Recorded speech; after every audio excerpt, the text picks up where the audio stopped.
안녕하십니까. 예, 반갑습니다. 우리 7, 8월 강의 부분은 문제풀이 강의로 이루어집니다. 그래서 7월에는 문학, 8월에는 국어교육과 문법 이렇게 강의가 진행이 됩니다.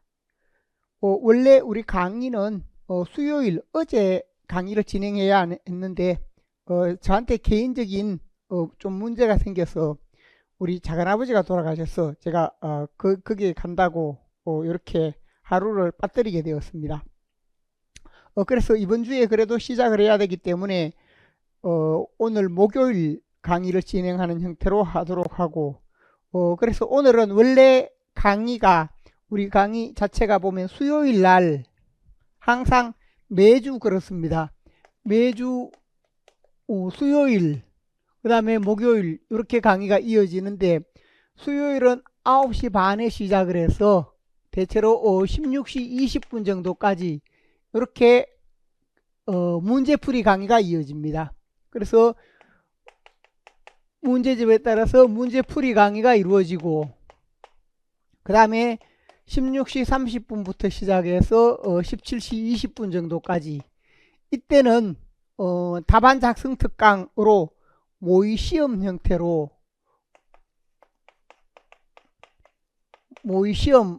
진행이 되는데 먼저 1시간 20분 정도 시험을 치고 그리고 나서 그것에 대한 풀이가 이루어집니다. 풀이가 이루어지고 이 시험 친 부분에 대해서는 제가 들고 가서 첨삭이 이루어집니다. 이 시험에 대해서는 다시 개별적인 첨삭이 이루어지는 형태로 이렇게 강의가 진행이 됩니다. 그 다음에 목요일의 경우에는 역시 마찬가지인데 9시 반에서 17시까지 해서 문제풀이 부분으로 이어진다 하는 점을 참고하시기 바랍니다. 그래서 1주에 보면 고전소설, 그 다음에 2주에 고전시가, 3주에 현대시, 4주에 현대소설 이러한 형태로 강의가 진행이 되고 그래서 항상 수요일 목요일 강의가 있다 하는 점을 생각을 하시기 바랍니다. 그래서 보통 수요일 중심으로 흘러오다 보니까 목요일의 경우에는 다른 강의가 있거나 이런 경우에 영상으로 듣거나 이런 형태로 원하는 분들은 그렇게 진행이 되도록 했으니까 참고를 하시면 좋겠습니다. 그리고 직강을 듣는 분들의 경우에 강의가 빠졌다든지 아니면 부족한 부분이 있으면 일정 부분 내에서 이것을 들을 수 있도록 하고 있습니다. 그래서 그런 부분을 활용을 하시면 좋겠습니다. 그래서 매주 강의는 이렇게 시간은 이렇게 이루어져서 그래서 앞서 설명했듯이 고전 소설부터 시작해서 고전시가 2주, 그 다음에 현대시, 현대소설 등으로 이렇게 이루어지니까 이렇게 참고를 하시기 바랍니다. 그래서 시간이라든지 흐름 등이 이렇게 이루어지니까 이해를 하시면 좋겠습니다. 그리고 매주 이제 이 부분에서 문제풀이를 하고 요건 이제 답안 작성 특강 부분인데 답안 작성 특강은 제가 항상 강조하는 게 그때 다시 한번 말씀을 드리겠지만 답안 작성 특강에서는 우리가 실제 시험을 쳐보면 답을 잘 쓰는 분과 그렇지 못한 부분 사이에 차이가 큽니다. 우리 시험 자체가 머릿속에 아무리 많은 걸 알고 있다고 하더라도 머릿속에 있는 걸 평가하는 게 아니고 여러분이 적어낸 그 답으로 평가를 받습니다. 그래서 많이 아는 것과 그것을 적절하게 잘 드러내는 것은 다릅니다. 그래서 실제로 많이 아는 사람의 경우 저 사람이 왜 시험에 합격하지 못할까 하는 사람들이 있을 정도로 많이 알더라도 그 사람의 경우에는 뭐냐 하면 답을 드러내는데 답을 제대로 못 쓰는 겁니다. 적절하게 효과적으로 답을 못 쓰게 되면 우리가 답안 작성이 잘못된다거나 문제 파악이 잘못되면 그 문제는 0점을 받습니다. 그렇기 때문에 우리가 답안 작성과 관련되는 부분 이 특강이 계속 필요하다라는 것을 제가 강조를 합니다. 그리고 마지막 시간에 할 때 다시 한번 설명을 합니다. 그리고 원래는 목요일 이 강의가 이렇게만 이어지지만 이렇게 이어지면 우리가 1회 시험을 못 치기 때문에 오늘은 이 부분을 여기에 옮겨서 이렇게 강의가 진행된다 하는 점을 참고하시기 바랍니다. 그래서 저녁에 모의시험과 답안 작성 특강까지 이렇게 이루어지니까 오늘 목요일인데 첫 주 원래는 어제 이렇게 해야 되지만 목요일 이렇게 진행이 되어서 답안 작성 특강이 이루어지는 것을 참고로 하시면 좋겠습니다. 자, 그래서 현재 이렇게 이루어지고 그 다음에 여기 책이 있습니다. 우리 책에서 보면 원래 고전문학 부분, 현대문학 부분 이렇게 책이 나누어졌는데 이 책의 경우 지난해 강의를 들었던 분은 지난해 책을 그대로 사용하더라도 크게 관계가 없습니다. 물론 이 내용에 보면 앞에 부분에 우리가 2025년 기출문제라든지 이 세부 내용은 앞부분에 보면 다 보충이 되어 있고 어떤 문제가 더 출제가 되었고 이런 내용이 다 보충이 되어 있습니다. 그래서 2026년에 맞게 제시가 되어 있는데 우리 문제 부분에서 제일 앞쪽에 보면 3쪽에 고전문학 문제풀이 차례 부분을 잠깐 보십시오. 차례 부분을 보면 거기에 제시된 부분이 있죠. 그래서 제일 먼저 고전소설 문학 내용과 관련 문제에서 63쪽 여기에서 보면 이 책의 차례에서 여러분이 생각할 게 뭐냐 하면 고전소설 문학 내용학 관련 문제, 구성요소 관련 문제 이렇게 있습니다. 문학 내용학 관련 문제는 뭐냐 하면 앞부분에 항상 이렇게 구성되어 있는데 문학 내용학 관련 문제 이 부분은 제가 강의했는 내용 중에 주로 1, 2월 이론 1, 2월에 문학에서 이론에 적용했던 이 내용이 문학 내용학과 관련된 형태로 적용이 되어 있고 그 다음에 각 작품의 구성요소와 관련된다라고 할 때 이것은 감상과 관련되는 것인데 이 부분은 3월에서 6월에 해당되는 그런 부분으로 그래서 우리가 1, 2월에는 기본 이론 강의를 하고 3월에서 6월에서는 개별 갈래별로 개별 작품을 감상하는 형태로 그래서 현재가 보면 항상 이런 두 가지가 묶여있는 문제 형태다라고 생각하시면 되겠습니다. 그래서 우리가 1, 2월에 다뤘던 내용도 잘 알 수 있게 또 3월에서 6월에 했던 내용도 잘 알 수 있게 이렇게 구성이 되어 있습니다. 그래서 이 부분에 보면 그 아래에 항상 문학의 기본 갈래 하면 1회 2, 3회 2 이렇게 되어 있습니다. 제가 원래 풀이하는 문제들은 1회 2, 3회 2 이렇게 되어 있는 부분입니다.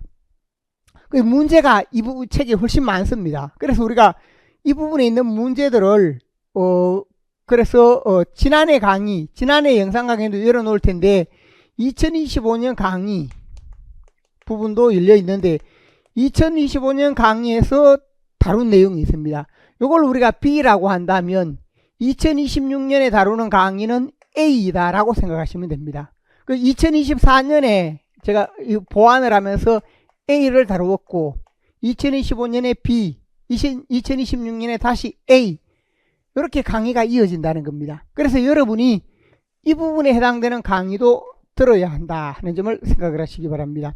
왜냐하면 문제가 다양하고 많기 때문에 여기에 있는 부분이 우리가 한 번에 이렇게 문제를 다 풀이할 수가 없습니다. 그래서 여기에 문학 문제만 하더라도 세부 내용이 다양한 작품, 다양한 내용 등이 담겨 있어서 제가 이 강의를 하면서 이 문제풀이 책을 만들어 놓은 부분에 우리 책에 있는 내용만으로 이렇게 시험에 대응할 수 있도록 그렇게 문제를 만들자라고 해서 만들어진 책입니다. 그래서 다른 어떤 책보다 많은 문제가 담겨 있고 또 우리가 많은 부분에서 필요한 부분이 담겨 있다라고 생각을 하시면 되겠습니다. 그래서 이 부분은 이제 영상으로 진행이 되는데 여기에서 우리가 예를 들어서 1회 2, 3회 2를 다루면 그 다른 문제들이 여기에서 다뤄졌다는 겁니다. 그래서 이 부분에 해당되는 내용도 함께 들으면 전체 내용을 더 잘 알 수 있게 되니까 그런 점을 참고를 하시면 좋겠습니다. 그래서 원래 하는 부분은 또 지난해나 아니면 그런 시험 경향에 맞추어서 또 작년에 있었던 분과 다른 내용으로 이렇게 진행이 되니까 그래서 AB로 이렇게 해서 B에서 다루었던 부분은 물론 일부 겹치는 내용도 있는데 원래는 이 부분 중심으로 이렇게 이루어진다. 그 내용들이 이 책에 있는 부분이고 여기에는 1회 2, 3회 2 하는 건 문항 번호입니다.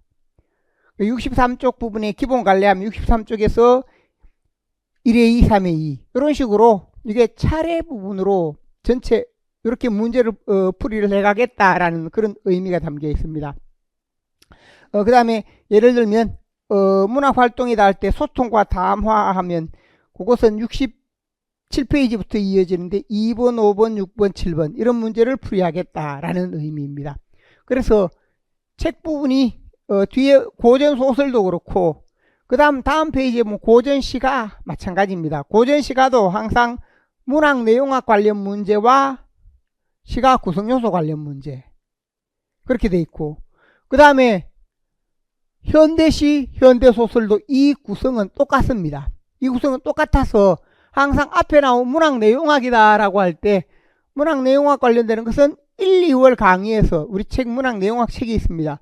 거기에 다뤘던 내용이 중심이고 그 다음에 구성요소 관련 부분은 3에서 6월에 다뤘던 이 내용이 중심이다 라는 것을 생각을 하시고 그렇게 보시기 바랍니다. 그래서 우리가 전체적으로 보면 문제 부분에서 우리가 어떤 문제를 볼 때 문학의 경우에도 그 문제 유형들이 중요합니다. 그래서 어떤 내용에서 어떤 유형으로 문제가 나오나 하는 것을 우리가 잘 생각을 하고 그렇게 파악을 할 수 있는데 그러한 부분 중에 중요한 부분들을 제가 이렇게 항목으로 뽑아서 제시를 해 놓은 겁니다. 그래서 책을 볼 때 그 점에 따라서 생각을 하시면 좋겠습니다. 그 다음에 여기서 보면 이 부분에서 문제가 많은데 여러분들이 이 책을 잘 활용을 하려면 어떤 문제 부분을 보고 답안이 바로 제시가 되어 있기 때문에 제가 여기 여백을 따로 제시하지 않았습니다. 여백을 제시하면 너무 책 분량이 두꺼워져서 그래서 여러분이 활용을 할 때는 이 책을 활용할 때 그냥 답을 보지 말고 여기 주로 풀이하는 문제들이 먼저 제시가 되어 있으니까 어떤 문제가 있다 하면 문제나 답에 해당되는 내용 답안에 해당되는 내용은 좀 가려두고 그 다음에 여러분이 문제와 관련되는 부분이 있으면 문제 1, 2번 이렇게 있으면 이 문제와 관련되는 내용에 내가 답을 적어 보는 겁니다. 답을 적어 보고 그 다음에 여기 채점 기준이나 아니면 답안에 있는 부분이 있으니까 이것과 비교를 해보고 이런 식으로 내가 답을 적어 보는 게 필요합니다. 모든 문제를 그렇게 하기는 좀 어렵습니다. 왜냐하면 이걸 몇 문제만 풀더라도 하루가 금방 갑니다. 그래서 그만큼 문제가 많다 보니까 그렇게 하기 어려운데 이렇게 답을 적으면서 항상 여러분에게 제가 권하는 게 뭐냐 하면 우리가 이 답을 적는 부분 연습 문제풀이에서 그냥 제가 문제 풀어주는 것만 들으면 단순 암기밖에 안 됩니다. 그래서 여러분이 가장 좋은 방법은 미리 이 부분에 해당되는 것을 한번 풀어보고 예습을 해와서 제 설명을 듣고 왜 그렇게 되는가 하는 것을 이해하는 형태로 그래서 공부 자체가 미리 이렇게 해서 예습이 되는 형태가 가장 좋다. 예습해서 답을 적어보는 형태. 그 다음 답을 적으면서 오답 노트 부분이 필요합니다. 내가 답을 적었을 때 어떤 문제에 대해서 이 지문은 적을 필요가 없지만 문제의 핵심이 무엇이었다. 문제, 맞는 문제, 내가 여기에서 맞은 문제는 다시 오답 노트 할 필요가 없죠. 맞은 문제는 그걸 다음에 하더라도 또 맞을 수 있습니다. 틀린 문제는 우리가 명확하게 교정하지 않으면 우리가 나중에 내가 틀린 문제 명확하게 교정하지 않으면 똑같은 문제를 다음에 또 하면 또 똑같은 형태로 또 틀립니다. 그렇기 때문에 여기 문제 부분과 관련되는 것, 그 다음 이 문제에서 내가 문제가 있을 때 내 답으로 생각했던 게 뭐냐, 내가 핵심으로 생각했던 것, 내 답, 이 부분에 해당되는 부분, 그 다음에 틀린 이유, 내가 무엇 때문에 틀렸다, 그리고 정답은 무엇이다. 이렇게 해서 내 답이 틀렸기 때문에 정답으로 나아가는 이 과정을 중요한 문제의 경우 이렇게 해서 자기가 교정을 해야 됩니다. 그래서 틀린 문제를 그냥 넘어가다 보면 우리가 이게 별로 도움이 안 됩니다. 단순 암기밖에 안 됩니다. 그래서 반드시 문제풀이에 왔으면 우리가 이제 1월에서 6월까지 기본 이론이나 작품 감상 부분을 많이 했고 그걸 바탕으로 이제 다양한 문제에 적용해서 모의고사 시험과 비슷한 유형에 적용을 해서 그 문제풀이 부분을 다뤄야 하는 그 과정입니다. 그래서 이때는 답안 작성에 해당되는 것도 함께 점검을 해야 하는데 이 답안 작성에서 내가 할 수 있는 부분은 뭐냐, 이렇게 오답 노트로 내가 정정해 가는 것이고, 그 다음에 또 말씀드렸듯이 제가 해줄 수 있는 것은 뭔가, 앞서 여기 이 부분에서 나중에 이렇게 했을 때 첨삭하는 부분입니다. 그래서 함께 이 두 가지가 잘 이루어져서 내가 틀린 부분을 내가 파악해보고 고쳐가는 부분과 함께, 그 다음에 또 이렇게 첨삭했는 부분을 보면서 내가 왜 틀렸구나, 틀린 부분에 대해서 왜 틀렸는지, 또 어떤 부분에 문제가 있는지, 그런 부분을 자기가 빨리 파악할 필요가 있습니다. 사람마다 각 개인마다 여러분들이 공부를 하면서도 항상 뭐가 있는가 하면, 내가 어떤 부분에 대해서 좀 시험에서 좋은 습관도 있고 안 좋은 습관도 있을 수 있습니다.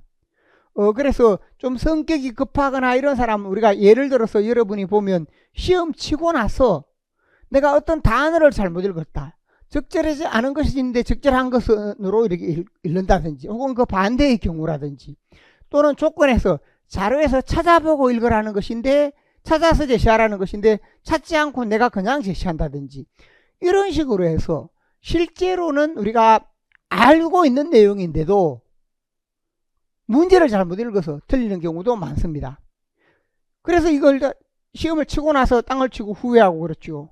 그런 부분들이 있기 때문에 우리가 그런 잘못된 습관, 내가 가지고 있는 부분에서 어떤 몇 번 문제가 된다라고 하면 그런 부분들에 대해서 여러분이 보면 보통 공부가 잘 되어 있는 경우에는 틀리는 것이 뭐냐, 너무 많이 적거나 엉뚱한 것을 적어서 틀립니다. 답안 쓰기 부분에서. 공부가 덜 되어 있을 때는 세부 내용이 부족합니다. 한두 번만 해보면 그게 어떤 부분이 문제다라는 것을 명확하게 알 수 있습니다. 그래서 제가 첨삭을 통해서 이게 어떤 내용에서 내용이 부족하다라고 하면 그건 뭐냐, 공부가 아직 그 문제와 관련된 공부가 덜 됐거나 그걸 잘 못 본 부분이다. 그 다음에 또 그 내용에서 보면 문제 파악이 잘못되거나 엉뚱한 답을 쓰고 있다면 답안 연습이 안 된 것이다 등등. 그래서 내가 지니고 있는 문제가 뭔가 하는 것을 계속해서 이 부분을 통해 답안 작성 특강과 이런 부분을 통해서 내가 스스로 고쳐가려고 노력을 해야 됩니다. 그래서 우리가 공부가 좀 덜 돼도 답안 작성이나 문제 파악이 잘 되면 빨리 합격합니다. 여러분 친구 중에 의외로 빨리 합격하는 사람들은 반드시 보면 그 부분이 잘 되어 있습니다. 그런데 공부를 많이 해도 문제 파악이나 답안 작성이 어색하면 어렵습니다. 그래서 그 점을 다시 한번 생각하시면 좋겠습니다. 제가 이 세부 내용에서 보면 우리가 고전 소설과 관련되는 부분으로 7, 8월 자료에 했던 부분이 있습니다. 그래서 자료에서 이제 세부 내용의 3페이지부터 시작을 해서 쭉 12페이지까지 그 부분을 보면 여기에 지시된 내용은 지금까지 2025년까지 어떤 유형의 문제가 나왔다라는 것을 문학사, 하위 갈래 등등으로 이렇게 그 분류를 해서 제시를 해놨습니다.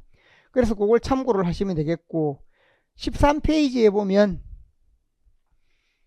출제 연도에 따른 고전산문 출제 작자 및 작품, 이 부분은 제가 3, 4, 5, 6월에 각각 다 했던 자료의 내용입니다. 그래서 그 부분에서 제시했던 부분이 있고, 또 14, 15쪽에는 고전소설 중에 원래 어떤 작품이 중요하다 해서 중요한 내용으로 다 설명을 했던 부분이기도 합니다.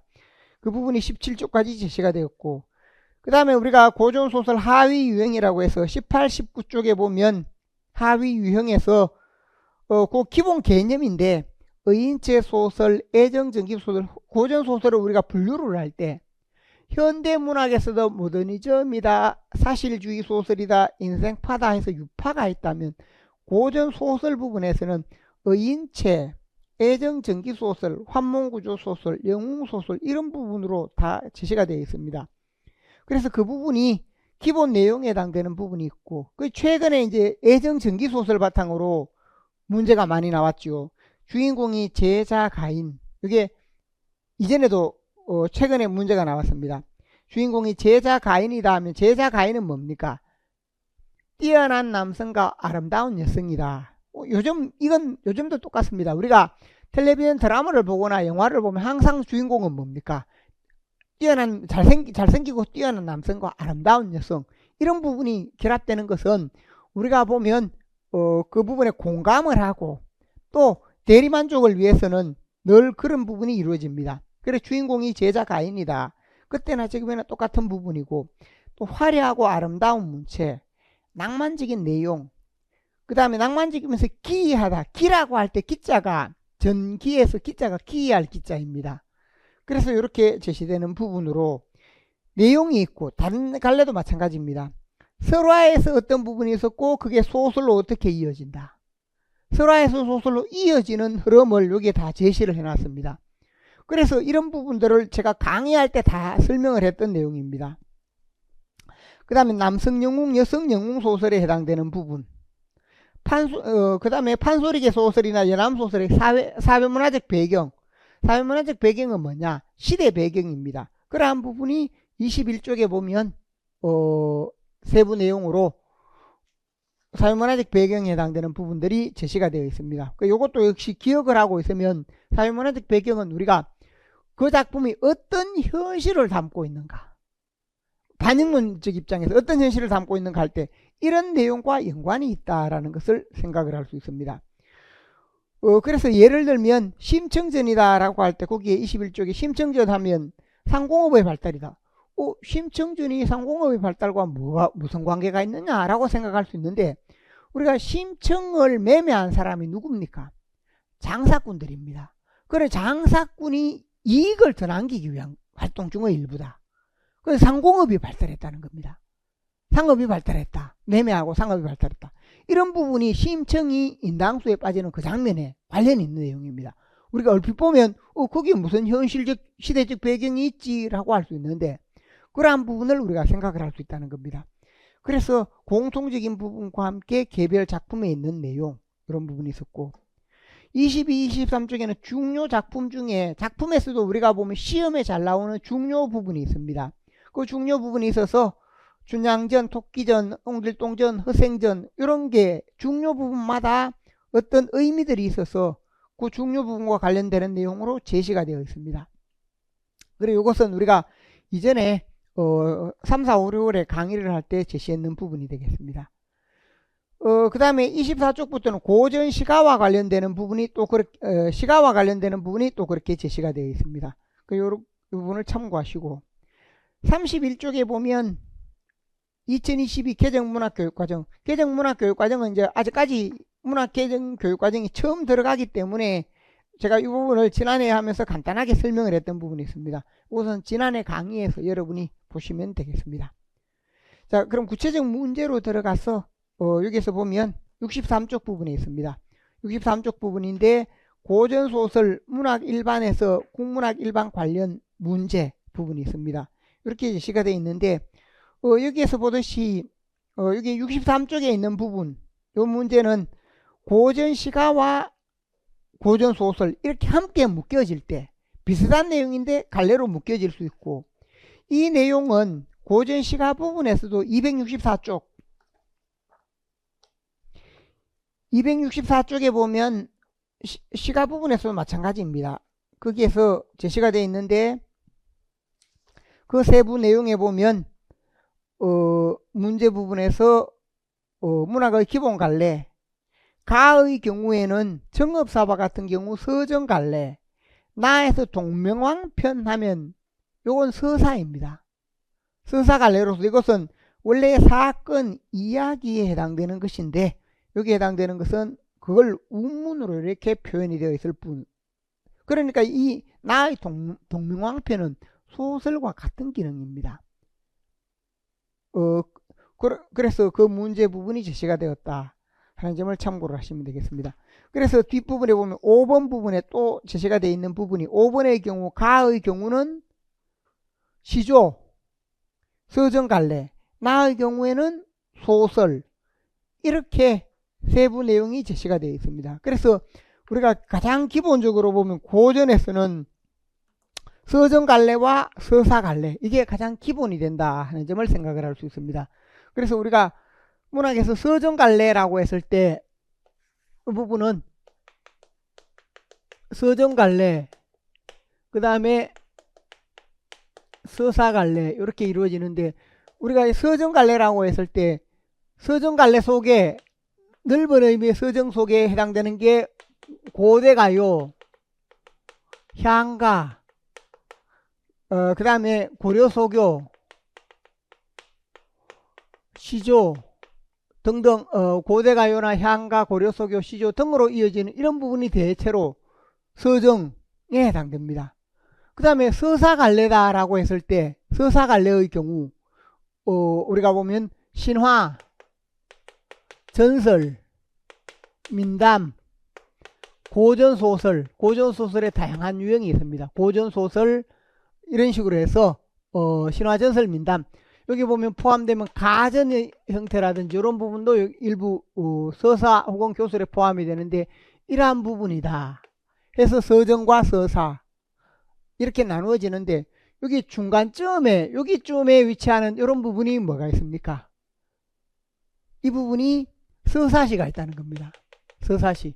서사시는 운율을 지니고 있다.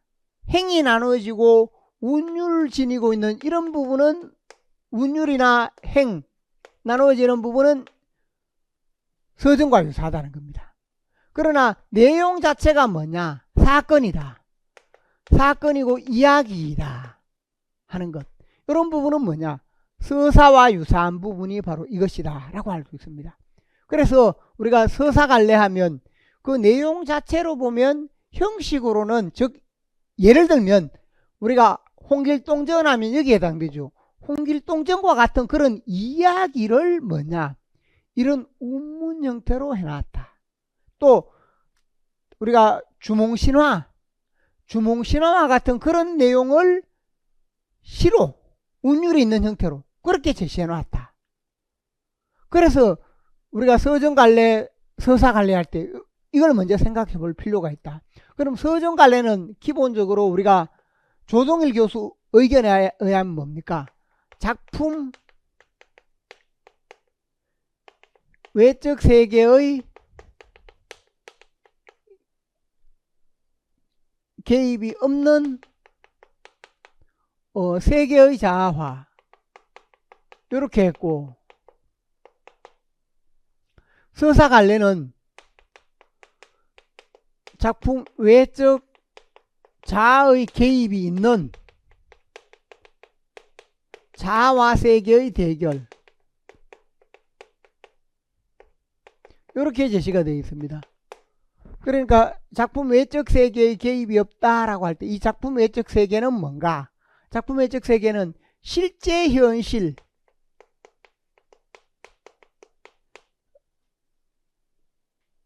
실제 현실 부분이 작품 외적 세계인데 개입이 없다 라고 하면, 개입이 없다면 실제 현실이 아니고 뭐냐, 이게 반영이 되었다는 말과 똑같은데, 반영이 되었다는 것은 가공의 세계라는 겁니다. 허구. 실제 현실을 이게 실제 현실 그대로 하는 게 뭐냐? 수필입니다. 교술갈래. 교술은 실제 현실 그대로를 담는다. 교술갈래. 실제 현실 그대로 담는다 하면 교술갈래. 그래서 우리가 수필은 자기가 겪은 내용 그대로를 드러내죠. 그런데 서정갈래다 하면 실제 현실 그대로가 아니다. 그럼 뭐냐? 허구, 창작으로 이루어진다는 겁니다. 허구나 창작으로 이루어진다. 그런 점에서 교술과 서정갈래가 다르다 하는 점.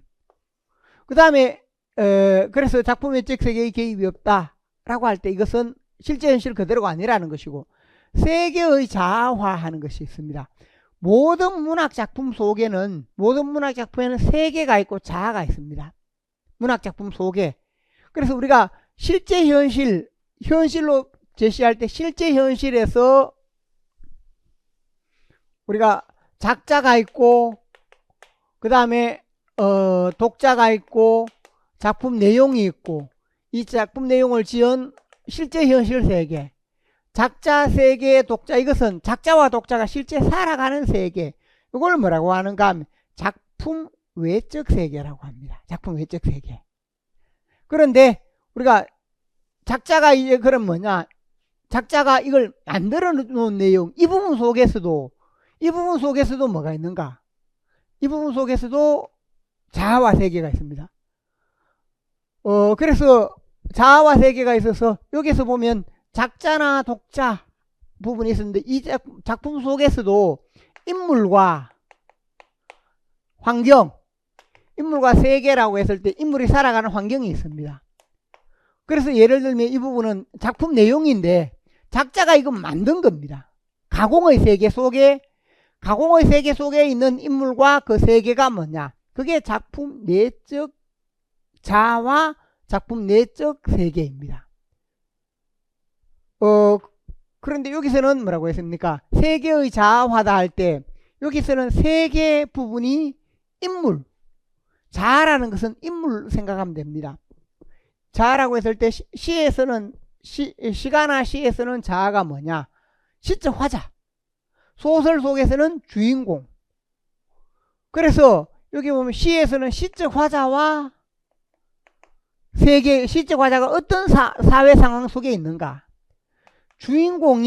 소설 속엔 주인공이 어떤 상황 속에 있는가? 이걸 작자가 만들어 놨다는 겁니다. 그 의미를 파악하는 게 뭐냐? 세계와 자아입니다. 모든 문학 작품에서는 이걸 세계 자아라고 하는 게 기본에 해당됩니다. 그래서 항상 서정갈래, 서사갈래, 희곡갈래, 교술갈래 모두 끝부분에 세계 자아가 나옵니다. 그래서 교술이라고 할 때 작품의 적 세계의 개입이 있는 자아의 세계화, 자아와 세계. 그 다음에 우리가 서사라고 했을 때 작품의 적 자아의 개입이 있는 자아와 세계의 대결. 희곡은 작품의 적 자아의 개입이 없는 자아와 세계의 대결. 자아 세계는 여기에 해당되는 부분은 늘 나오는 것이다. 그럼 그때 자아가 뭐냐? 자아라는 것은 시에서는 시적 화자, 소설에는 주인공, 희곡에도 주인공이다. 세계는 이 인물이 살아가는 환경이다. 즉 창조한 부분입니다. 작자가 창조한 부분. 교술 갈래만 뭐다? 작자가 창조한 게 아니고 실제 그대로이다 라고 생각하시면 되겠습니다. 그래서 허구 창작에 있는 그런 부분이고, 그래서 우리가 예를 들면 김소월 시인 진달래꽃을 생각해 보면 쉽습니다. 진달래꽃 하면 나보기가 역겨워 가실 때에는 이렇게 될 때 실제 거기에 시인은 남성 시인이라는 겁니다. 시인으로 보면 작자 김소월인데 이 속에 있는 인물은 뭐냐? 여인으로 되어 있습니다. 여인이 이러한 상황을 겪고 있다. 이렇게 제시되어 있는 겁니다. 그러니까 시적 화자로 설정했다라고 하는 것은 시인과 원래는 다르다라는 의미가 됩니다. 그래서 실제 현실 속에서 허구 창작으로 이루어진다라는 점. 그 다음에 여기서 또 중요한 게 뭐냐 하면 앞에서 서정갈래에서는 세계의 자아화라고 해서 이 부분에 세계에 있는 부분을 자아화라고 했을 때 이 자아는 누구냐? 1인칭 주인공으로.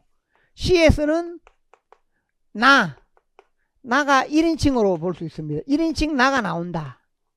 1인칭 나가 나 주변의 모든 세계를 보고 나의 시선으로 1인칭 나가 주관적인 정서로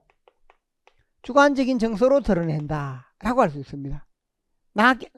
자아화라고 했기 때문에 나의 주관적 정서로 모든 것을 드러내게 된다. 그러면서 뭐냐? 이 부분은 주관적 정서로 드러내는 부분이 되겠고, 운율이나 주관적 정서로 드러낼 때 운율, 행이 있고 비유, 상징. 그런 형식에서 운율이나 행과 연이 있다. 또 비유, 상징으로 드러낸다 등등으로 이렇게 제시할 수 있다는 겁니다. 그리고 시에서 드러내는 부분은 이 세계를 드러낼 때는 주로 뭐냐?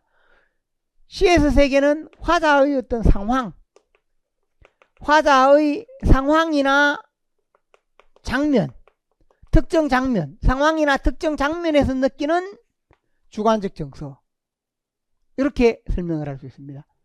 소설에 오면 이런 부분이 비교가 되는 작품 외적 자아의 개입이 있다라고 했죠. 여기도 실제 현실 그대로 있냐 아니면 실제 현실이 없느냐라고 할 때 여기도 실제 현실은 없습니다. 실제 현실은 아니고 허구 창작한다 하는 점에는 시와 같습니다. 그럼 작품 외적 자아의 경우는 뭐냐? 서술자가 개입한다. 여기 서술자가 개입한다 하는 점. 서술자가 개입하는데 보통 고전소설의 서술자는 고전소설에는 뭐냐? 3인칭 전지적인 부분입니다. 3인칭 전지로 나오는데 현대에 들어오면서 1인칭도 나타나기 시작한다. 고전의 경우에는 3인칭 전지가 기본입니다. 그러니까 여기에서는 나로서 1인칭이라고 했는 것과 3인칭 전지로 제시되는 부분은 큰 차이가 있다 하는 점. 여기는 주관적인 개인의 정서는 뭡니까? 기쁘다, 슬프다 이런 정서인데 여기서 3인칭 전지가 뭘 담아내는가? 사건이나 이야기를 담아냅니다. 어떤 사건이나 이야기 혹은 갈등. 그 사건이나 이야기라면 사건은 뭐냐? 소설의 사건이라고 할 때 전체적인 부분으로 인과관계, 처음에 어떤 이야기가 있어서 그 이야기가 하나하나 단계를 거쳐서 그 이야기가 완결되도록 처음과 끝이 있는 부분, 그러한 내용으로 이어진다라고 할 수 있습니다. 그래서 여기서는 화자의 상황 장면인데 시는 어떤 특정 장면만으로 모든 부분이 가능합니다. 이야기, 처음과 끝이 없어도 된다는 겁니다. 그러나 소설은 반드시 갈등의 발생에서 갈등의 해결이 있습니다. 그래서 이게 가장 다르다. 사건이나 이야기이다라고 하는 것과 정서라고 하는 것. 앞에서 우리가 보면 시에서 다른 것 중에 행과 연이 있다라든지 여기는 1인칭 나가 드러낸다, 3인칭 전지적 작가가 드러낸다 라든지 이것도 다르고, 그 다음에 우리가 앞에서 여기 정서를 드러낼 때 시에서 정서는 뭐냐? 단편적인 겁니다. 시에서 정서를 낼 때 상황이나 장면이라고 하는데 이때 상황이나 장면이라고 하면 수없이 많은 내용 중에 특정 부분을 장면이라고 하죠. 이걸 잘 기억을 해야 됩니다. 근데 시는 특정 장면을 말하는데 소설은 뭐가 됩니까? 그 장면들이 다 모아진 전체를 다룬다는 겁니다. 사건들이 다 모아진 전체, 그 전체를 다루기 때문에 사건 혹은 이야기라고 하고, 시에서는 이런 특정한 부분 하나만 있어도 된다는 겁니다. 그래서 이게 가장 기본이 됩니다. 우리가 서정이라고 하면 서정은 뭐냐? 서사와 말은 비슷해 보이지만 서정이라고 했을 때는 우리가 서정이라고 하면 서정시, 이 서정이라는 것은 뭐냐? 정서를 겉으로 드러내다. 그러니까 객관적, 주관적 정서를 겉으로 드러내는데 이 정서는 뭐냐? 특정한 상황에서 일어나는 정서, 특정한 상황에서 일어나는 정서, 이런 부분이 뭐가 되는가 하면 시의 내용이다. 그 예를 들면 여러분이 이제 제 강의를 처음 듣는 분들이 있습니다. 오늘 왔으면 제가 한복을 입고 있죠. 한복을 입고 있으니까 일반 사람하고 옷이 다르니까 야 뭔가 신기하다 라고 이렇게 느낄 겁니다. 그럼 뭔가 신기하다라고 느끼는 그 정서, 내가 오늘 왔더니 예를 들어서 한복을 입고 있더라. 그래 너무 신기하다, 너무 고전적인 것처럼 보이더라. 그런 내용을 드러내면 그게 시가 된다는 겁니다. 그런데 이걸 이제 서사로 드러내면 뭐가 되는가?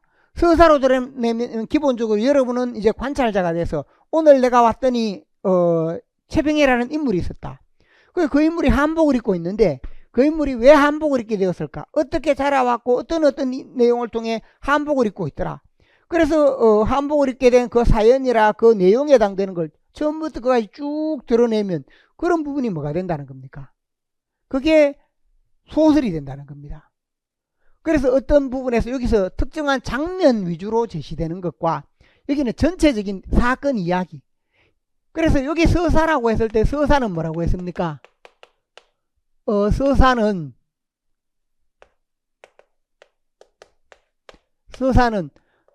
사건을 나열하는 겁니다. 사건을 배열하다, 나열하다. 이건 배열하고 나열하는 것이고 이것은 속에 있는 걸 드러내는 것이고 전혀 다른 기능이라는 겁니다. 그래서 우리가 그 명칭을 잘 이해를 해야 된다. 그러니까 정서의 경우에는 특정한 장면만 있어도, 예를 들면 내가 시험에 합격했다, 너무 기쁘다, 이렇게 하면 이건 뭐가 되는가? 시의 소재가 되는 겁니다. 그런데 내가 시험에 합격했는데 내가 시험에 합격하기까지 서울에 와서 학원에 다니고 수없이 많은 좌절과 어려움을 겪고 그렇게 해서 드디어 시험에 합격하는 이 전체적인 과정 이야기를 담으면 그게 뭐가 된다는 겁니까? 소설이 된다는 겁니다. 그래 시와 소설이 그렇게 다르다. 우리가 기본적으로 보면 시와 소설은 같은 내용을 담고 있다라고 생각하기 쉬운데 그게 아니다. 시에서는 특정한 상황이나 특정한 장면만 있어도 거기에서 정서가 발생합니다. 그래서 시험에서 합격한 장면만으로 시가 된다는 겁니다. 근데 그걸 소설로 쓰려면 처음부터 끝까지의 수없이 많은 고난의 이야기나 이런 게 다 묶여져서 소설이 된다는 겁니다. 그래서 서정과 서사가 다르다. 돌아가서 앞에 서사시라고 했습니다. 서사시는 뭐냐? 앞에서 운율이나 행이 있는 것은 여기에 가깝다는 겁니다. 시에 가깝다. 그러나 서사라고 할 때 기본적으로 뭘 담고 있는 겁니까? 이런 처음부터 끝까지 이야기를 담고 있습니다. 그래서 서사시 동명왕 표현하면 동명왕이 처음부터 어떻게 태어나서 어떤 일을 겪었고 이렇게 해서 그 왕이 되는 그 전체적인 이야기를 담고 있는 게 뭐라는 겁니까? 그러한 부분이 바로 소설이다. 그래서 운문으로 서사시라는 것은 뭐냐? 서사시란 말이 나오면 운문의 형태로, 즉 운문의 형태로 사건에 해당되는 내용을 담고 있다. 이 정서를 담고 있는 게 아니고 사건에 해당되는 긴 이런 내용을 담고 있다. 그게 서사시라는 겁니다. 그래서 우리가 서정갈래, 서사갈래 할 때 이러한 점을 잘 이해할 필요가 있다. 사건 이야기이기 때문에 여기서는 뭐가 중요하냐?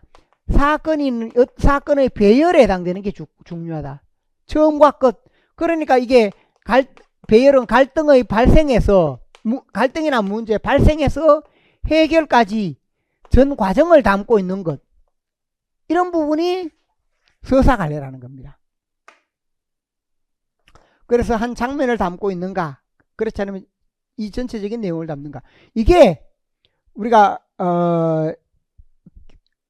고전을 할 때 가장 기본이 되는 내용이고 이런 내용은 현대에도 똑같습니다.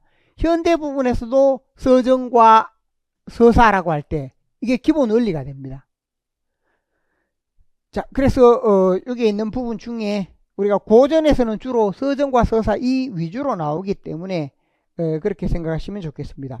63쪽 부분에 보면 63쪽에 가나는 같은 내용입니다. 그래서 이걸 제가 설명했는 부분을 바탕으로 요 이론이 있어야 뭐가 되는가? 이 문제를 쉽게 풀 수 있습니다.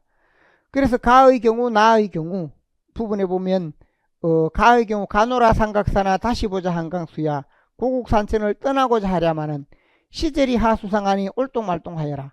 이건 김상헌의 가노라 삼각사라는 시조입니다. 여기에는 사건에 대한 자세한 내용이 없습니다.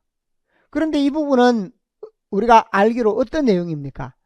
이제 청나라가 우리 남한산성에 들어와서 우리가 청나라에 항복을 하게 되었고 수치를 겪은 그 내용, 거기에서 이제 잡혀가는 내용입니다. 자세한 내용은 없습니다. 자세한 내용은 없는데 이렇게 제시되어 있다. 그러니까 특정 장면 위주로 특정한 장면, 특정한 상황, 그 상황에서 나라를 잃은 나라가 망해서 잡혀가는 슬픔 등을 담아냈다 라고 할 수 있습니다. 나에 보면 나는 우리가 잘 아는 박시전입니다. 무지한 오랑캐놈아 내 말을 들으라. 너희 왕은 우리를 모르고 너 같은 구상유치를 보내어 조선을 침략하니 국군이 불행하여 패망한 당했거니와 무슨 연고로 우리나라 인물을 거두어 가려 하느냐. 이렇게 해서 인물을 너희가 침입했고 인물을 거두어 가느냐. 우리나라 인물을 거두어 가려 하느냐. 만일 왕비를 모셔갈 뜻을 두면 너희들을 몰살할 것이니 목숨을 보아라.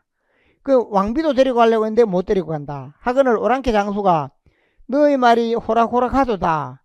우리 이미 조선왕의 항복 문서를 받았으니 데려가기와 아니 데려가기는 우리 손바닥에 달렸으니 그런 구차한 말은 말라. 그러니까 하며 업신여기고 욕보이거늘 개화가 일러왈 너희들이 한결같이 마음을 고치지 아니하니 나의 재주를 구경하라. 이렇게 해서 적군을 이기는 내용이 있습니다. 당초에 귀비 분비하 시대에 조선의 신인이 될 것이니 부디 20억의 후원을 범치 말라 하시거늘 쭉 이어지는 이 내용은 사건에 해당되는 겁니다. 이렇게 해서 비느니만 못하다. 소장이 천하의 횡행화가 나왔으니 부인에게 이제 무릎을 꿇고 애원한다. 왕비는 아니 모셔가겠다. 이렇게 해서 그 내용 속에 액을 하거늘 부인이 그제야 주름을 긋고 나와서 내 인명을 살해함을 좋아하지 아니하기로 10분 용서하느니 왕비는 모셔가지 말며 너희들이 부득이 세자 대군을 모셔간다 하니 천의를 거역지 못한다. 세자나 대군과 함께 누가 잡혀가는 게 여기 김상헌이나 이런 사람도 잡혀가는 겁니다.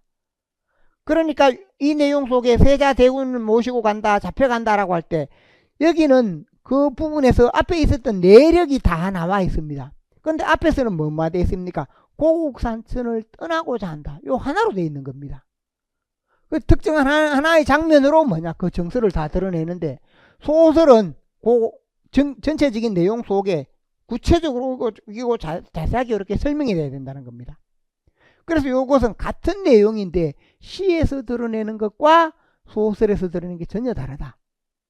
그래서 이것은 다양한 부분에 적용이 될 수 있는데 예를 들면 우리가 임진왜란 부분이 있죠. 임진왜란을 다룰 때 이순신 장군의 한산섬 달밝은 밤에 수로에 홀로 앉아 이런 부분과 그 다음에 우리가 임진록에 해당되는 그런 작품을 가져 나오더라도 문제의 형태는 똑같습니다. 그리고 예를 들면 한국전쟁을 다룰 때 한국전쟁을 다루고 있는 시, 한국전쟁을 다루고 있는 소설 등을 드러내더라도 똑같다는 겁니다. 그래서 그러한 점을 생각을 할 수 있다. 여기 보면 학습활동 1을 바탕으로 가와 나의 내용을 적용하여 가나 기본관례 차이에 대해 4가지로 서술하라. 시와 소설에 어떤 차이가 있을까? 방금 제가 여기 다양하게 설명했는 이 부분이 시와 소설의 기본적인 차이입니다. 그래서 세부 내용 속에 가와 나 내용을 적용하여 라고 했기 때문에 이건 처음 나오는 것이기 때문에 한번 보면 가는 병자호란의 폐하에 잡혀가는 상황을 증서로 드러냈고 나는 병자호란의 세자와 대군 등이 잡혀가게 된 상황에서 박씨의 역할을 사건 중심으로 하면 이렇게 쭉 펼쳐놓고 있다. 잡혀간다는 것은 같은데 여기는 하나의 내용으로 되어 있지만 여기는 수없이 많은 내용으로 그게 과정이나 이렇게 다 세부적으로 제시가 되어 있습니다. 그 다음에 사건과 정서라고 했고 두 번째는 가는 시적 화자가 나이고 나가 나의 상황을 드러낸다. 이게 시의 경우, 소설의 경우 제3자인 서술자가 이야기를 한다. 셋째, 가에서 시적 화자 역할은 청나라로 잡혀간 상황의 슬픈 정서 표출, 서정의 정서를 표출하는 것이고 여기는 사건 배열, 사건의 전개를 드러내는 것이다 하는 점. 또 넷째, 가의 경우 삼각산, 한강수 등은 상징이다. 시에서는 운율이나 비유 상징 등으로 표현을 한다 하는 점. 그래서 여기에 보면 실제 가노라 삼각사나 다시 보자 한강수야. 삼각산 한강수가 왜 나오는가? 원래는 남한산성리에서 이런 일이 있었죠. 그 삼각산이나 한강수는 바로 뭐냐? 우리 조국을 말하는 것이다. 그러니까 상징이다 하는 점. 그리고 이렇게 제시가 되었습니다. 그리고 또 함축적 표현이라든지 또 차이를 보면 운율이 있다. 운율이나 이 부분이 있고 없고 이런 점도 다 기본이 되는 겁니다. 그 점을 제시했고 그 다음에 두 번째 내용에서 학습활동 2를 바탕으로 시와 소설에는 어떻게 바꿀 수 있을까? 시를 소설로 바꾼다면 기억을 소설로 제시한 부분을 찾아 서사갈래의 특징으로 설명하기. 기억, 고국산천을 떠나고자 하다. 앞서 보면 어떻게 있었습니까? 앞서 대결에 져서 왕비는 모셔가지 말고 너희들이 부득이기 세자대군을 모셔간다 하니 그 내용에 해당되는 것. 그래서 고국산천을 떠나고자 한다는 게 거기 내용에 나온다는 겁니다. 그래서 해당되는 부분은 이 부분인데 가에 비해 나는 자세한 내용이 사건으로 제시가 되어 있다 라고 할 수 있습니다. 그래서 그 부분을 특징으로 제시하고 그 기억의 경우 또 나의 경우 니은 너희 왕은 우리를 모르고 너 같은 구상유치를 보내어 조선을 침략하니 국궁이 불행하여 패망은 당했다. 이것은 어떤 내용으로 제시가 되는가? 너희 왕이 보내서 우리를 침략하고 우리가 패망을 당했다 하면 사건이죠. 사건으로 제시된 내용이 가에서는 뭘로 제시가 되어 있습니까? 어떤 내용으로 되어 있습니까? 가에서는 시절이 하수상하니요 한마디로 되어 있습니다. 시절이 수상하다. 바로 뭐냐? 청나라가 쳐들어와서 우리가 국군이 불행하고 패망을 당했다. 시절이 수상하다. 이런 의미가 된다는 겁니다. 그러니까 시에서 제시하는 것과 소설에 제시하는 게 기본적으로 이렇게 다르다 하는 점을 생각할 수 있습니다. 나의 니어는 종장, 시절이 하수상하니에서 제시가 될 수 있다. 그래서 서정갈래 특징은 병자호란에서 일어났고 폐전의 굴욕을 겪은 사건 부분을 뭐냐? 시절이 수상하다라는 그런 표현으로 제시했는 것이다. 자, 그래서 여기서 보면 이런 부분은 하나의 유형이기 때문에 똑같은 내용을 두고 이게 현대문학에서나 아니면 고전문학에서나 다양한 부분으로 나올 수 있습니다. 현대문학에서 또 어떤 내용이 많은가? 우리가 1930년대 하면 유의민의 발생이 많습니다. 유의민의 발생이 많다. 그 유의민의 발생이 많은 부분을 이런 방식으로 제시할 수 있다는 겁니다. 시에서 예를 들면 유의민과 관련되는 게 이용화의 시에 유의민의 삶의 어려움이 많이 나옵니다. 그럼 소설에서는 또 뭔가? 유의민이 어떻게 발생하는가 하는 부분이 유의민의 발생과 그 어려움이 또 소설에 자세하게 나옵니다. 그래서 그런 부분을 우리가 고려했을 때 바로 문제를 바꾸어 놓으면 똑같다는 겁니다. 그래서 이것은 하나의 기본 유형이 되는 문제이기 때문에 우리가 서사와 서정 차이, 그 다음에 기본적으로 이걸 적용을 해서 어떤 형태로 나타나는가 하는 점을 잘 생각을 할 수 있고, 그래서 이런 문제가 앞서도 제가 말씀드렸죠. 여기 264쪽에 있는 부분도 같은 내용이라고 이야기를 했습니다. 그래서 그때 다시 설명하진 않는데 264쪽에도 보면 5번 문제 264쪽 5번 문제 가 일신이 사자하니 라고 할 때 이거 물것 266쪽에 5번이 있습니다. 거기 보면 5번에 가 일신이 사자하니 요 하는 것은 물것의 의미인데 이 물것이 뭐가 될 수 있는가? 착취하는 존재들입니다. 우리 서민을 착취하는 존재들. 물론 이제 물것 때문에 곤충 때문에 살기 어려운 삶이다 라고 한 표면이고, 실제로 여기 물것이라는 것은 뭔가? 사람을 물어뜯어 착취하고 수탈하는 탐관오리들에 대한 비판, 탐관오리 비판. 나 홍길동전 할 때 홍길동전도 이게 뭐가 되는가? 탐관오리들에 대한 비판, 이런 의미가 있습니다. 그래, 가혹한 착취에 대한 비판이다 라고 할 때 여기는 물것으로 드러냈다, 여기는 절에서 착취하는 그런 부분으로 드러냈다. 이때 절이 사람들의 재물을 착취한다는 겁니다. 그래서 그것을 해결하기 위한 내용으로 그런 면에서 보면 유사한 의미가 있는 겁니다. 전혀 다른 내용, 다른 장르 같지만 주제 면에서 보면 탐관오리들이 착취한다라는 내용을 가에서는 물것으로, 나에서는 홍길동의 내용으로. 만약에 여기에 나 부분에 뭐가 와도 똑같은가? 나의 춘향전의 경우 어사출도 부분에 한시가 있죠. 금준미주 천인열이요 하는 그 한시 부분, 그게 오더라도 똑같습니다. 그래서 그 장면이 오더라도 같은 부분이 되니까 그 점을 생각을 하시고 이렇게 보시면 되겠습니다. 자, 다시 돌아와서 63쪽에 그래서 1번 문제 부분을 생각을 하시고, 그 다음에 3번 문제가 있습니다. 3번은 뭐냐 하면 그 세부 내용 속에 3번은 흥부가 나에 있는 부분은 공목설이라고 해서, 공목설은 설, 수필입니다. 여기서 앞에서 제가 수필 부분은 따로 설명하지 않았는데 여기서는 이 문제는 뭐가 되는가? 앞서 제가 설명했는데 수필 같은 경우에는 교술갈래라고 했습니다. 교술갈래, 실제 교훈적인 내용을 실제로 제시하는 그런 부분이 중심이 되는데, 그래서 그 부분이 두 번째 문제 부분에 해당되고, 그 다음에 가가 서사무가의 형식 및 설화의 내용에서 영향을 받은 점을 각각 한 가지씩 밝힐 것, 이렇게 했는데, 가는 판소리 부분입니다. 판소리 부분은 요건 뒤에서 다시 한번 다룹니다. 판소리 부분이 뒤에 나오기 때문에 우리가 판소리다 라고 했을 때 이 판소리의 경우에 영향을 받았다 하면 서사무가 부분에서, 서사무가에서 연행의 형태, 연행 형태, 무당이 신에 대한 내용을 이야기하는 형태, 그게 연행 형태입니다. 연행 형태나 사음보 형태나 그 다음에 창과 안일이, 창과 안일이로 되는 것, 이런 부분들은 서사무가에 있던 부분이 판소리에 영향을 미쳤다. 또 물론 여기에 있는 일부 모티프의 경우에도 일부 부분이 있습니다. 그 다음에 설화에서 영향을 미쳤다 할 때 설화에서는 뭐냐, 다양한 모티프들이 있습니다.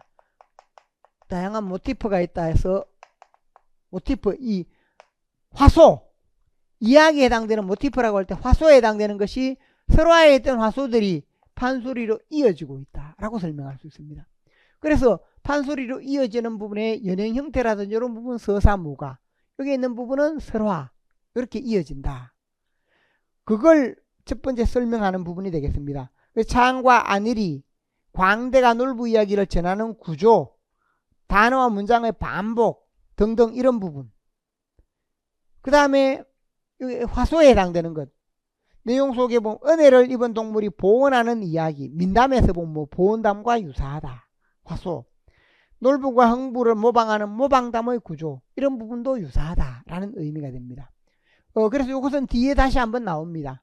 1차적으로 이걸 기억을 하면 되겠고, 이 문제와 관련이 있는 부분, 특히 이 부분과 관련이 있는 부분은 뭔가, 앞서 제가 고전 소설 부분을 제시할 때 설명했던 내용으로 18쪽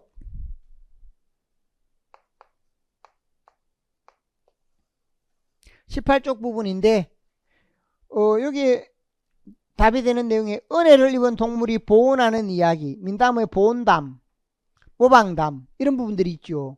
그러니까 이 부분이 여기는 오는 게 판소리 오는 흥부가입니다. 흥부가이고, 그럼 흥부가 이전의 설화는 뭐냐라고 할 때 우리가 흥부가 부분의 앞부분에 보면 흥부전, 판소리계 소설 6번 속에 오른쪽 둘째 부분에 흥부전하면 방리설화, 박타는 처녀, 이런 부분이 있습니다. 방리설화 하는 게 형과 아우의 이런 모방담 구조, 박타는 처녀, 형과 아우의 모방담 구조, 이렇게 제시가 된다는 겁니다. 이런 모방담에 해당되는 이야기들이 흥부전으로 이어졌다. 그래, 이것은 설화에서 소설로 이어지는 성향을 드러내는 그런 유형이 적용되어 있는 문제다라고 이해하시기 바랍니다. 그 다음에 두 번째 부분에 다는 나의 내용과 관례의 특징을 파악하여 고전을 현대에 맞게 변형하여 창작하려는 계획의 일부이다. 다의 경우 나의 내용을 드러낸다 라고 할 때, 그 다의 경우 나의 내용으로 드러내면 기본 관례 특징은 뭔가, 나는 공목설은 어디까지나 고전수필입니다. 고전수필이니까 기본 관례 부분에서 보면 수필 성격의 글로 제시하도록 한다 하는 점. 이 부분을 드러낼 때도 현대로 변형한다 하면 수필로 드러낸다. 그 다음 니언에 보면 사실 플러스 의견 부분으로 드러낸다. 실제 나무를 보고서 거기에 대한 의견, 사실 플러스 의견의 글로 드러낸다. 하고는 체험 플러스 깨달음의 형태로. 제시 방법은 대화로 되어 있으니까 인물이 대화를 통해 주고받는 형태로 한다 하는 점을 참고를 하시면 좋겠습니다. 그래서 이런 부분의 경우 수필인데, 수필과 소설의 가장 큰 차이점은 뭔가, 소설이 이러한 부분으로 있는데 소설에서는 여기 허구 창작에 해당되는 겁니다. 수필과 비교하자면 이건 수필이 되는데 여기 허구 창작이다 하는 점이 있고, 그럼 수필은 뭐라고 했습니까? 이겁니다. 있는 그대로. 수필과 비교할 때 서정, 서사는 이 부분인데 수필, 이 부분의 경우 가장 크게 차이가 나고, 그 다음에 두 번째는 앞에서 여기서는 뭐냐, 3인칭 전지, 3인칭이 그 이야기를 바라보는데 수필에서는 뭐라고 할 수 있습니까? 이 교술관례에서는, 수필에서는 누가, 나가, 나 1인칭이 나가라는 것이다 하는 점. 그리고 여기에는 또 작자와 인물이 구분되는데 여기 작자와 나가 일치한다. 이런 부분이 서사와 또 수필의 차이가 됩니다. 저기 서정과 서사 차이를 이야기했지만 보통 보면 수필과 여기 수필갈래와 서사갈래의 차이라고 할 때 이게 기본이 된다는 겁니다. 그래서 그 문제가 뭐냐,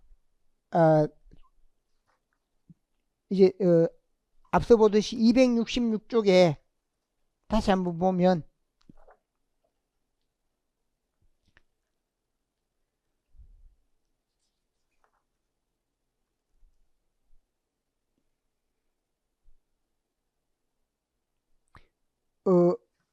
266쪽에 보면 여기는 서정과 교술로 제시가 되어 있는데 가와 같은 갈래가 뭐냐 하면 가의 경우 266쪽 6번의 가 6번의 가가 뭐냐면 교술 갈래입니다. 우리가 얼핏 보면 이 부분은 뭐죠? 서정처럼 보이지만 가사는 자기 자신이 겪은 일을 직접 드러낸 교술이다. 나는 뭐냐? 서정이다. 그러니까 여기서 교술과 서정 요 두 가지를 비교했는 부분입니다. 그래서 가에도 나가 나오고 나에도 나가 나옵니다. 이 나의 차이는 뭔가? 가의 나는 누굽니까? 작자 자신으로 보면 됩니다. 나의 나는 뭡니까? 얼핏 보면 윤동주시인과 같아 보이지만 서정갈래에서는 뭐냐? 창조된 인물로 봐야 된다는 겁니다.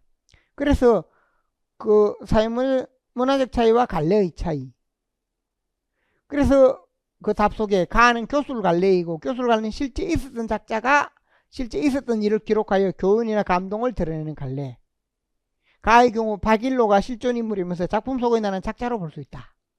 그러나 그리고 가에서 을사사마라는 부분에 구체적 일정을 드러냈고 또 헌원시, 신시황, 서울 등 중국 관련 여러가지 기록들을 근거로 사실에 있었던 기록들을 근거로 내용을 제시하고 있다 하는 게 교술갈래 특징이다 하는 점을 참고하시면 되겠습니다. 그래서 어떤 내용을 볼 때 출제자가 물으려는 게 뭘까? 이걸 잘 이해할 필요가 있다는 겁니다. 그래서 264쪽에 1번부터 보면 오늘 제가 자세히 설명하지는 않습니다. 가의 정업사는 뭐냐? 서정이다. 나의 동명왕편은 뭐라고 했습니까? 동명왕편은 시처럼 보이지만 이 부분이라는 겁니다. 서사시, 동명왕편. 그래서 이거는 행위 있지만 사건 위주로 다루는, 갈등 위주로 다루는 것이다. 이걸 설명하기 위한 겁니다. 그 다음 2번 갈래는 우리가 2번은 뭐냐 하면 원래 이 기본 갈래는 교술갈래입니다. 교술갈래. 2번 문제에서 묻는 것 보면 교술갈래다. 된동음이 화정가라고 해서 교술갈래. 화정가는 교술갈래인데 만약에 이 교술갈래를 특정 부분을 다른 갈래로 바꾼다면 어떻게 바꾸면 되겠는가?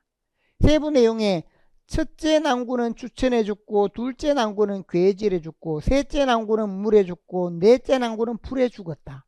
이런 내용을 드러내면 서정이 좋습니까? 서사가 좋습니까? 뭐가 좋죠? 서사가 돼야 되겠죠. 쭉 펼쳐지는 그 이야기이다 라고 할 수 있습니다. 그 다음에 니은에 있는 부분을 보면 이팔충춘 인의 마음 봄춘자로 붙여보고 화영월태 인의 얼굴 꼬사자로 붙여두고 술술나는 긴 한숨은 새우춘풍 붙여두고 밤이나 낮이나 숱한 수심 우느새나 가져가지. 여기 인의 마음 얼굴 긴 한숨 수심 근심 이걸 드러내는 게 뭐라는 겁니까? 서정이라는 겁니다. 그러니까 우리가 기본으로 할 때 항상 뭐냐? 여기 있는 것 중에 이런 부분 정서를 표출하는 이런 내용은 서정, 사건에 해당되는 이런 내용은 서사. 이게 기본이 되는데 우리가 이걸 잘 모르고 있습니다. 그러다 보니까 이런 문제 나오면 틀리는 경우가 많다는 겁니다. 이걸 명확하게 여기 있는 부분과 뒤에 있는 부분을 통해서 명확하게 이해하면 이런 문제를 쉽게 풀어갈 수 있습니다. 자, 여기까지 1번 문학의 기본 갈래 부분을 설명했는데 여기까지 질문 있습니까? 다른 질문 없습니까? 예, 그럼 잠시 쉬었다가 기본 갈래 문제는 다른 문제들은 또 다른 문제대로 여러분이 이해하시면 좋겠습니다. 그래서 문제가 제가 안 푼 문제도 있는데 예를 들면 65쪽의 4번과 같은 경우 그 4번은 뭐냐 하면 희곡에 해당되는 부분, 희곡이나 아니면 서사 등과 결합이 되어 있는 그런 부분들의 형태도 있습니다. 이건 나중에 또 나오기 때문에 다시 설명을 하도록 하겠습니다. 잠시 쉬었다가 소통과 담화에 해당되는 부분으로 설명을 합니다. 잠시 쉬었다 하겠습니다.